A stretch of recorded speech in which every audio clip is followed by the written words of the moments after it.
समर्थ news, आवाज महाराष्ट्राचा।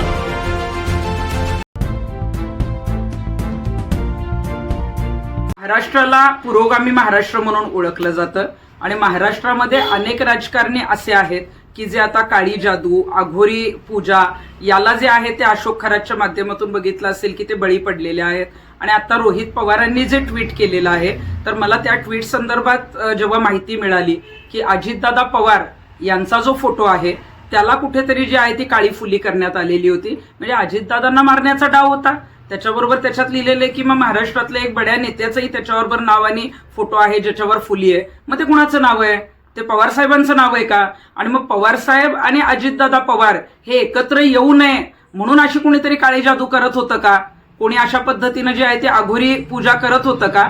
याचा तपास होणं गरजेचं आहे। आणि ती त्यांची जवळचीच लोक होती आणि आता ज्यांची चौकशी सुरू आहे खरातच्या प्रकरणात, त्यामुळे आपल्याला माहिती की राष्ट्रवादीशी संबंधित असलेल्या महिला नेत्या कोण आहेत आणि महिला जे आहेत ते त्यातले जे पुरुष नेते जे आहेत ते कोण आहेत। त्यामुळे मग या सगळ्यांनीच अशा पद्धतीनं दादा असतील किंवा इतर नेते असतील त्यांना संपवण्यासाठी किंवा त्यांच्यावर अशा पद्धतीनं काहीतरी चुकीचं करावं यासाठी काही केलं होतं का, याचा तपास आता SITने करणं गरजेचं आहे। कारण दादा जे आहेत ते स्पष्ट वक्ते होते, जे अशा अंधश्रद्धांना कधीही ते बळी पडले नाहीत आणि त्यांच्यावरच जर अशी अघोरी पूजा कोणी करत असेल तर या सगळ्यांना जे आहे ते ताबडतोब ताब्यात घेणं गरजेचं आहे।